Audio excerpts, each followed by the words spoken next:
শুরু করছি পরম করুণাময় অসীম দয়ালু আল্লাহর নামে, যিনি আমাকে আপনাকে এত সুন্দর আকৃতি সুরত দিয়ে এই মানব জীবন দান করেছেন। বিশ্বের সকল মানব জাতিকে আমার শান্তির বাণী, আসসালামু আলাইকুম রহমতুল্লাহি বরকাতুহ।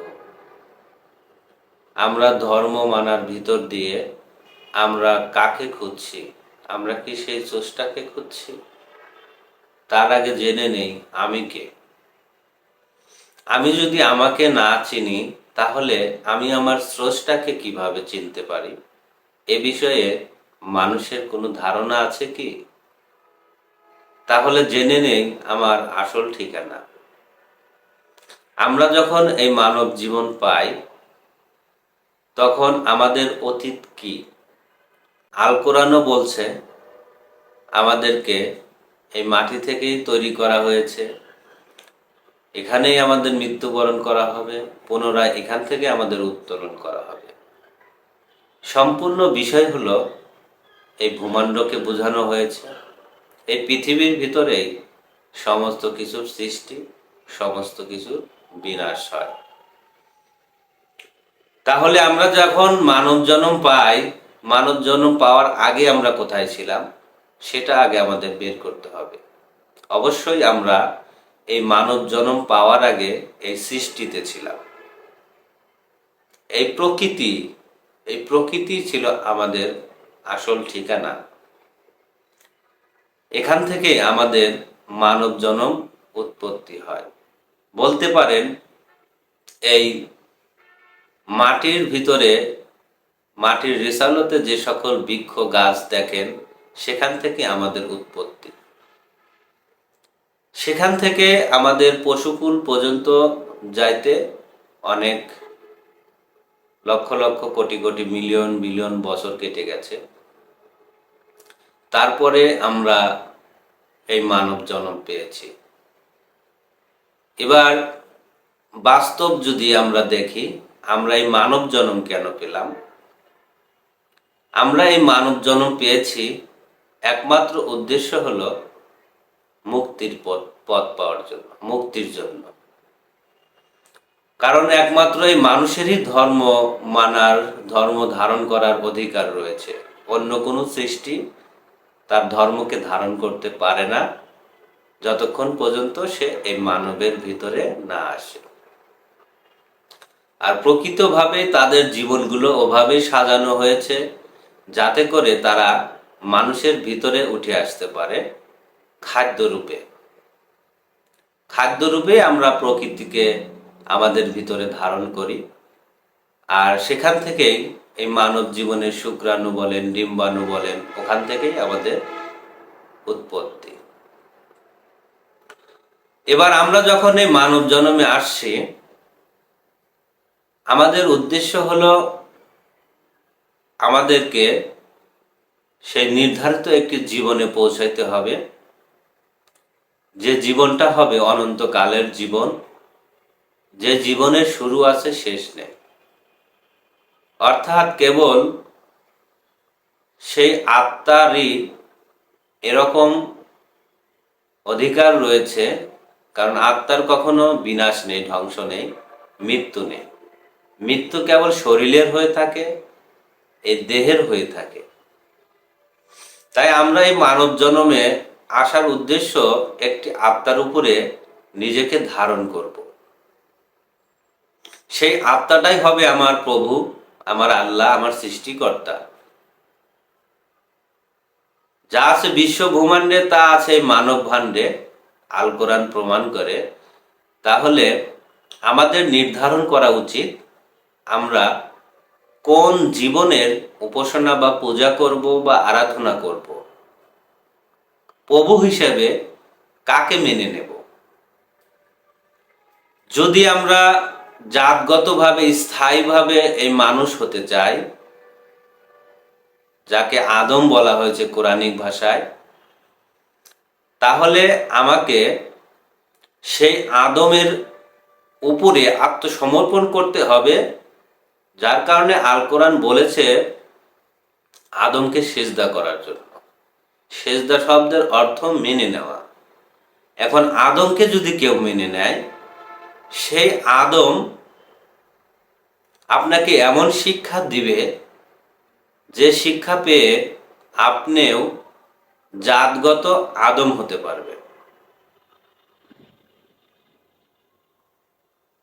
প্র্যাকটিক্যালে দুনিয়াগত একটি উপমা দিচ্ছি।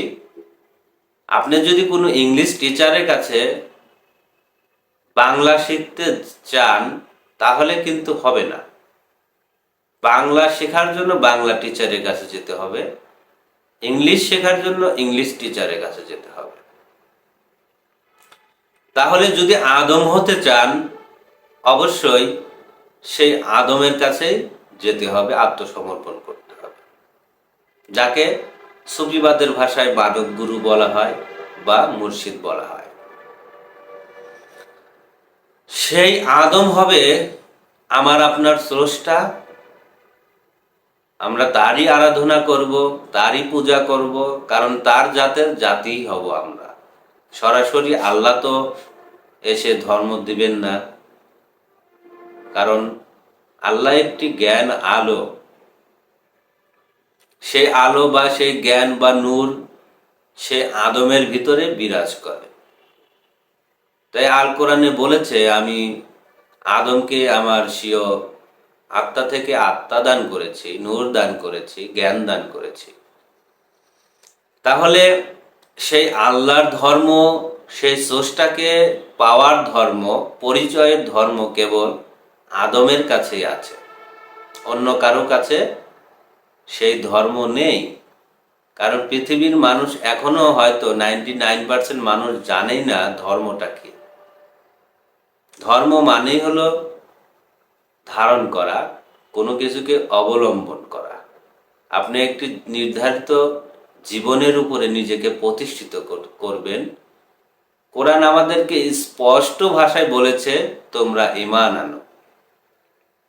সেই ঈমান আনাটাই হলো নির্ধারণ করা।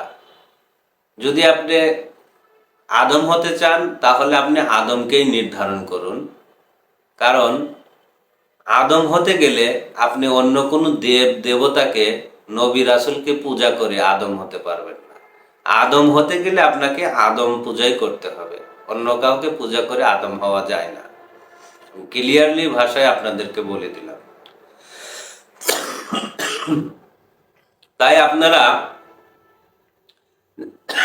যাকে খুঁজছেন সে আপনার ভিতরেই আছে, আপনার বাইরে কোনো কিছু নেই। বাইরে কোনো কিছু খুঁজে কেউ কখনো সেই স্রষ্টার সন্ধানও পাবে না।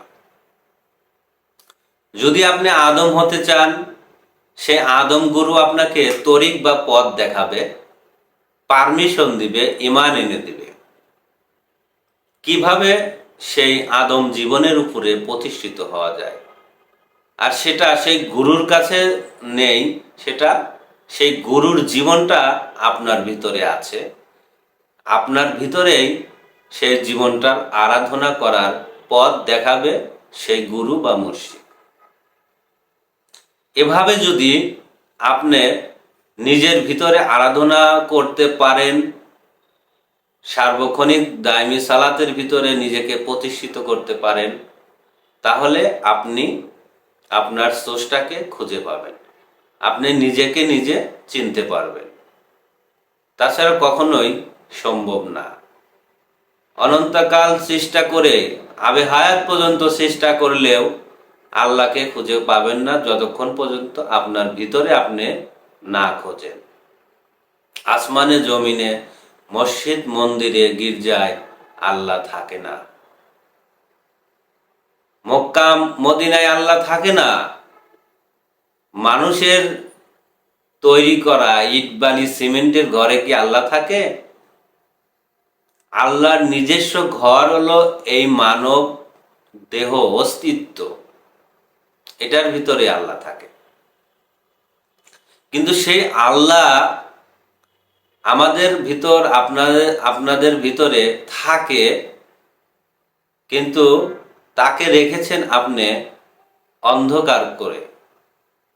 কারণ আপনার মনের ভিতরে সেই খান্নাযুক্ত শয়তান আছে, আপনার ভিতরে শয়তানি আছে।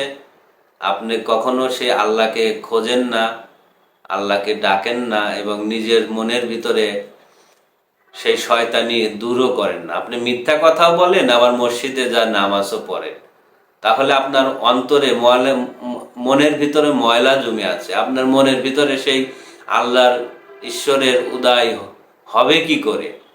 তার নূরের ঝলকানি আপনি দেখবেন কি করে? নিজেকে আপনি খুঁজে পাবেন কিভাবে?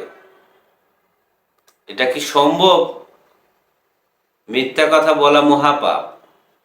অসৎ অপকর্ম, যে কর্ম করলে অন্যের ক্ষতি হয়, সেই কর্ম করে আবার আপনি সে আল্লাহকেও পেতে চান, জান্নাতেও যেতে চান, এটা অসম্ভব ব্যাপার।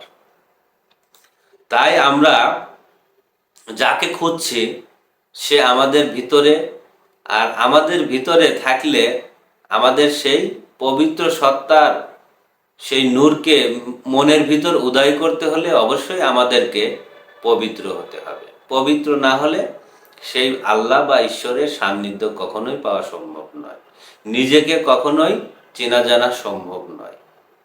আপনাকে আপনাকে খুঁজতে হবে আপনার ভিতরে, আমাকে খুঁজতে হবে আমার ভিতরে, তারপরে সেই পবিত্র কর্মের ভিতর দিয়ে নিজেকে সেই জায়গায় প্রতিষ্ঠিত করতে হয়। যাই হোক, আমার আলোচনা এখানে সংক্ষিপ্ত করছি। আসসালামু আলাইকুম ওয়া রাহমাতুল্লাহি।